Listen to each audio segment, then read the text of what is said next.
right, welcome back. Let's now turn our focus to legislative matters. Lawmakers at the Senate have unanimously agreed to proceed with the passage of two bills without President Muhammadu Buhari's assent. The Constitution Amendment Bill and the Industrial Development Amendment Bill are part of the 17 bills the President has rejected this year alone. The Constitution Amendment Bill, on one hand, seeks to provide a time frame within which the President or Governor shall lay the appropriation bill before the National or State Assembly in order to facilitate the early passage of budgets. But the President rejected the bill, saying some subsections of the bill undermine the provisions of Section 58, subsection 4 of the 1999 Constitution as amended. Now, that section the President cited states as follows: where a bill is presented to the President for assent, he shall within 30 days thereof signify that he assents or that he withholds assent. Personally, I'm still struggling to understand why the President would cite that section of the Constitution as a reason for declining assent to the bill. I'm actually trying to see how that section actually relates to a bill seeking to put a time frame within which a budget should be submitted and passed. Now, the Industrial Development Amendment Bill, on the other hand, was declined on the grounds of ongoing consultations with, by the Federal Ministry of Industry, Trade and Investment with other ministries, departments and agencies. But the Senate, Senator David Umaro-led Technical Committee took exemptions to President Buhari's grounds for declining his assent, citing the same section now, Section 58, subsection 8 of the 1999 Constitution, which also says where the President withholds his assent and the bill is again passed by each House by 2/3 majority, the bill shall become law and the assent of the President shall not be required. Now, this is coming just few months to the dissolution of the 8th Assembly. So the issue here is, will the lawmakers be able to get this done before the life of this Assembly comes to an end? Let's discuss this further. I'm being joined from Abuja by Eze Onyekwere, who is the lead director of the Center for Social Justice. And I still have in the studio here Libros Oshoma, who's a lawyer and, of course, a political analyst. Let me start with you, Mr. Onyekwere. What do you make of the decision? Because there seems to be some kind of confusion there. The President citing Section 58, subsection 4, and the lawmakers themselves also citing the provision, other provisions now of that section, saying that they're just going to go ahead and simply override the President. Well, it is a very welcome development because as at the time this bill was sent for Mr. President's assent and he wanted to decline, we had earlier sent a letter reminding him of what he has committed to do to restore the fiscal calendar, the budget calendar, to be from January to December, in accordance with the 1999 Constitution and the Fiscal Year Act. And so when he refused or declined assent, one was wondering what could be his grounds, because the bill merely said, bring the budget to the National Assembly early. National Assembly, do it early enough so that you get it ready before the end of the year. The bill did not say that the President must sign it within any space of time. So it was about quickening the process, because the current law simply says it could be brought at any time. So if you bring it a minute to 12 o'clock on 31st December, you are within the law. That was what the mischief in existing law which the National Assembly sought to cure. So I'm very happy that they've decided to overrule the President, because the President's reasons were not germane. They were not to the point. They were a bit frivolous. Now, give us a sense of how serious this is, because whether we like it or not, we've also seen state governors who are doing the same thing. Let's take the case of Lagos State, for instance. In this case, it's actually not even the state governor. The state governor has actually submitted the budget to the State Assembly, but the State Assembly is still dilly-dallying, delaying the passage of the budget. So maybe if there was a law in place like what the senators are trying to put in place, we wouldn't have a situation like we have it now in Lagos. The same thing as in Nigeria. In April, we still do not have the 2019 budget passed.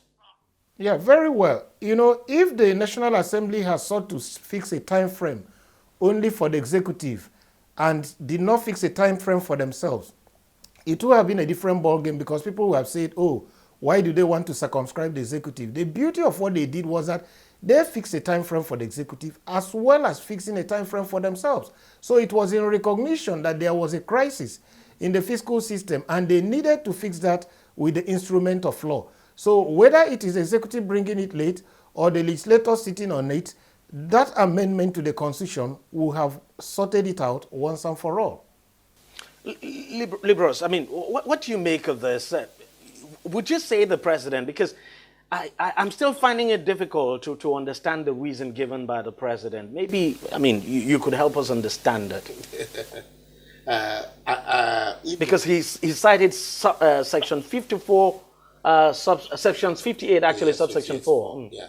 If the president had said that because now the fiscal year, even if the budget is not signed, as at 31st of December, the president has the power to spend that in anticipation. And so, if the president had said that, I'm trying to find because out how I honestly can't understand. Can even, bring that into it, that, in areas that you're trying to remove the anticipatory powers of the executive to spend, when budget is not passed. But that's not what this is about. It still doesn't fit in. And so, if we're talking about fiscal responsibility and, also abridging time for both the executive and the legislature to do that, which they are statutory. Which I think is something good. Which is something good. I had expected that it should be something that should be encouraged by all. But I think also that maybe, just maybe, the president really does not understand the intendment of this bill. Maybe his handlers need to explain it to him. Well, I'm saying this, I don't want to believe that. No, really. The president has got. Do you know why? During the he's got a senator and the former House of Reps members advising him as. During the what do they call it? The NTA, would I call it a dialogue now? And when the president was asked about the what do you call it now? The disability bill, he didn't know what the bill was all about, even though that bill was on his table or had been on his table long before that. I think it was after that time that his I just want to believe this would have been in the same vein, maybe also because the section that the president is citing, section 58, that's exactly what the section that the lawmakers are now using to say, look, that's what you would need to assent to, or if within you don't assent within 30 days, that they can veto, and so you're now saying that that's the bill actually, contradicts that section. I really don't see how it does contradict that. If a bill, is intending to ensure that the budget cycle runs from 1st of January to 31st of December, and that so if the executive is to present a budget, let them present a budget within a specific time, and let the National Assembly also look at that budget. Ministries defend that budget within a specific time also, and by the 31st of December, that budget ought to have been passed. Everybody should, give thumbs up, to such a move. And so, I also, I had expected that bill would be one of the bills that, would see smooth and easy passage. But unfortunately, when I learned that the president declined assent, I was, I wanted to find out the reason, and I saw that, you couldn't sign within a specific time. If it is also the fact that, the bill had been before the president and it has stayed beyond 30 days. And so since it has stayed beyond 30 days, all that the president is seeking the National Assembly to do now is to readopt the bill and then send back for assent so that nobody tomorrow will query, the process of passage of the bill. Also, for me, I would say these are technical issues that can easily be sorted out. Ezra, can you help us rationalize the reasons given by the president? This is something my organization have been clamoring for over the years. So I do not know what exactly played on the mind of the president, especially who advised him.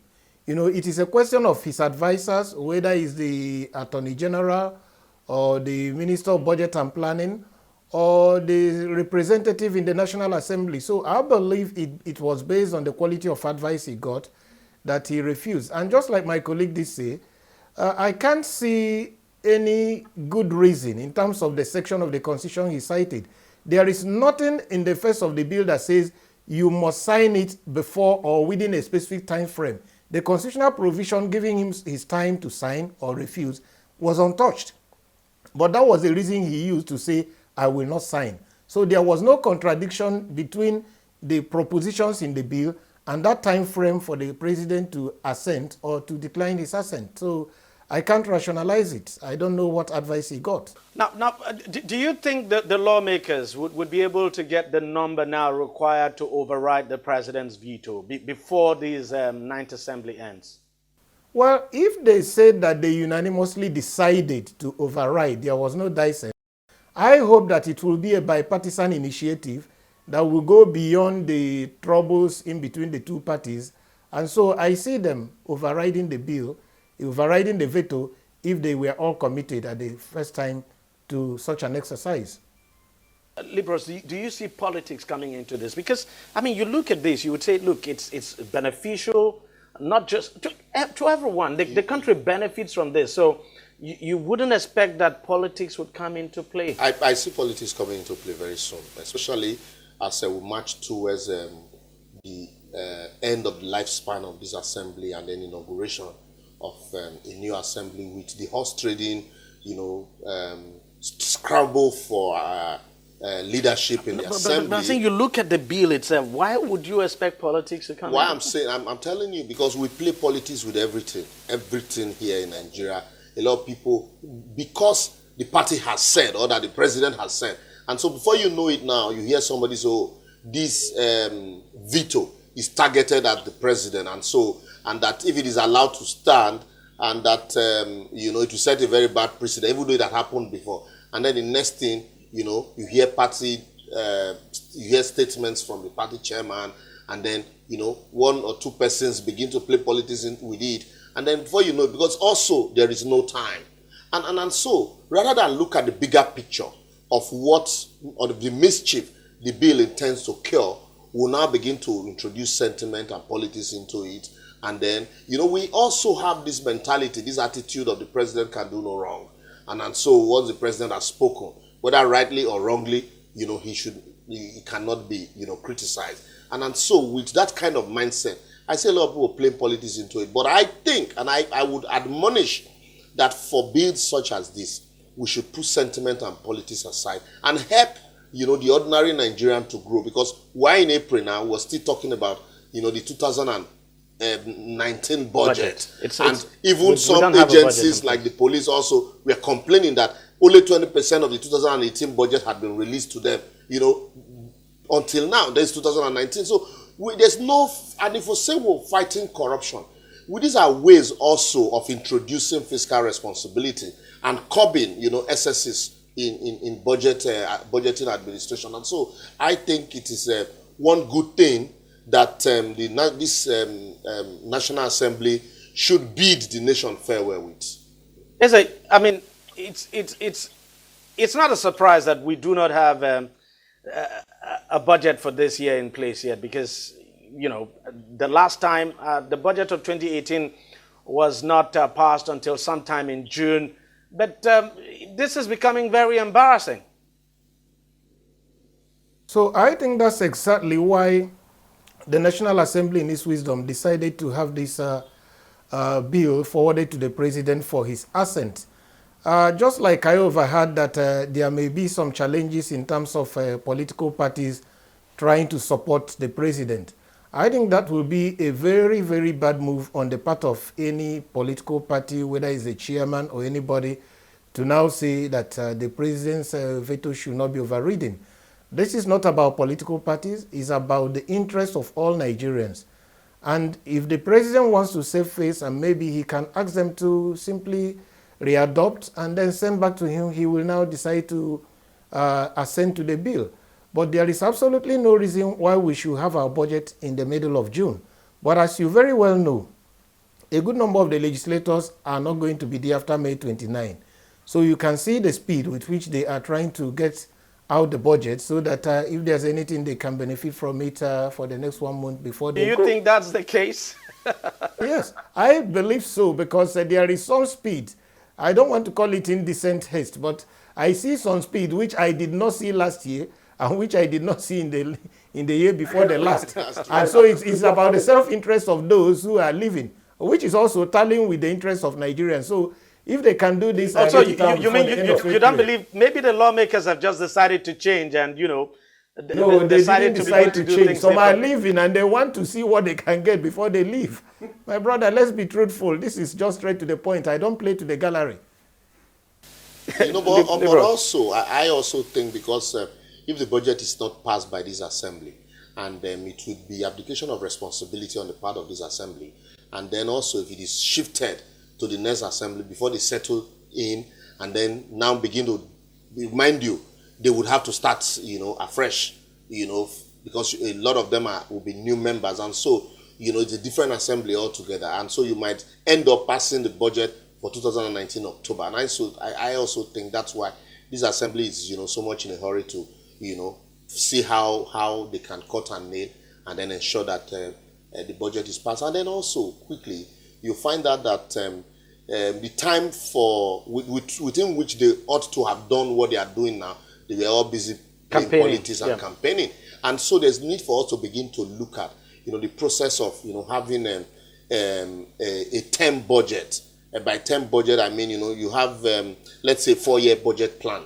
So that even during election, No, because basically, is that different from what we call the document now? Because usually, the government, the executive submits what it calls the medium-term expenditure framework. Yes, the medium-term expenditure framework is different from, what we're actually witnessing. And what I am saying is that so that we avoid a situation where we have to rush, because you will spend almost 5 months campaigning and then for you to come and then you want to hurry, to pass the budget.